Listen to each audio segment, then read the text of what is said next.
10 bread స్లైస్లతో చాలా ఈజీగా చాలా టేస్టీగా తయారయ్యే స్వీట్ ఎలా చేయాలో ఇప్పుడు చూద్దాం. ముందుగా మొత్తం 10 బ్రెడ్ స్లైస్లు తీసుకోవాలి. వాటిని 5 బ్రెడ్ స్లైస్లుగా విడగొట్టుకోవాలి. ముందుగా మొదటి 5 బ్రెడ్ స్లైస్లు తీసుకొని వాటి ఎండింగ్స్ కట్ చేయాలి. ఇలానే మిగతా 5 బ్రెడ్ స్లైస్లు కూడా తీసుకొని ఎండింగ్స్ కట్ చేసి చిన్న చిన్న క్యూబుల్లా కట్ చేసుకోవాలి. ఇలా కట్ చేసిన బ్రెడ్ ముక్కలన్నింటినీ ఒక ప్లేట్లోకి తీసుకొని పక్కన పెట్టుకోవాలి. ఇప్పుడు ఒక పాన్ స్టవ్ మీద పెట్టుకొని అందులో 1/2 లీటర్ ఫుల్ ఫ్యాట్ మిల్క్ పోసుకోవాలి. హై ఫ్లేమ్ మీద పాలు పొంగే వరకు కాగనివ్వాలి. పాలు పొంగిన తర్వాత అప్పుడప్పుడు కలుపుతూ ఉండాలి. ఇలా కలుపుతూ పాలు క్రీమీ టెక్చర్ వచ్చే వరకు మరిగించాలి. పాలు క్రీమీగా అయ్యాక ప్యాన్ను స్టవ్ నుంచి తీసి పక్కన పెట్టుకోవాలి.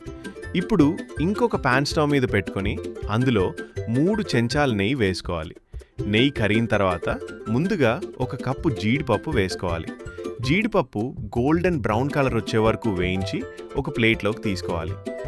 తర్వాత బాదం పప్పు వేసుకొని అవి కూడా గోల్డెన్ బ్రౌన్ కలర్ వచ్చే వరకు వేయించుకోవాలి.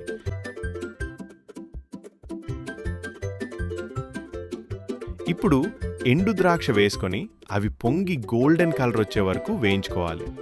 వేయించిన తర్వాత వాటిని సపరేట్గా ప్లేట్లోకి తీసుకోవాలి. డ్రై ఫ్రూట్స్ అన్నీ వేయించిన తర్వాత ప్యాన్లో మిగిలిన నెయ్యిని ఒక చిన్న బౌల్లోకి తీసుకొని పక్కన పెట్టుకోవాలి. ఇప్పుడు ప్యాన్లో తగినంత నూనె వేసుకొని స్టవ్ మీద పెట్టుకోవాలి. నూనె వేడయ్యాక ముందుగా కట్ చేసి పెట్టుకున్న బ్రెడ్ ముక్కలు వేసుకోవాలి. బ్రెడ్ ముక్కలు గోల్డెన్ బ్రౌన్ కలర్ వచ్చే వరకు బాగా వేయించుకోవాలి. ఇలా అన్ని బ్రెడ్ ముక్కలను వేయించి ఒక ప్లేట్లోకి తీసుకొని పక్కన పెట్టుకోవాలి.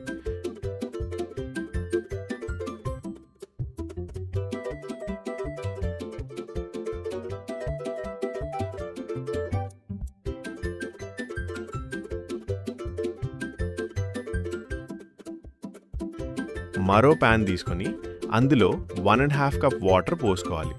ఆ తర్వాత అందులో 1 కప్ షుగర్ వేసుకోవాలి. హై ఫ్లేమ్ మీద షుగర్ పూర్తిగా కరిగి ఒక తీగ పాకం వచ్చే వరకు మరిగించాలి. ఇప్పుడు ఈ పాకంలో ముందుగా వేయించిన బ్రెడ్ ముక్కలు వేసుకోవాలి. పాకం బ్రెడ్ ముక్కలకు బాగా పట్టే వరకు లో ఫ్లేమ్ మీద 5 నిమిషాలు ఉడికించుకోవాలి.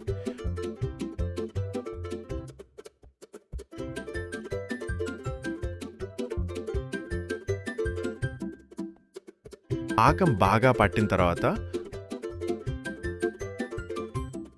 ముందుగా మరిగించి పెట్టుకున్న క్రీమీ మిల్క్ను ఇందులో పోసుకోవాలి. ఇప్పుడు బ్రెడ్ ముక్కలు విరగకుండా చాలా జెంటిల్గా నిదానంగా కలుపుకోవాలి.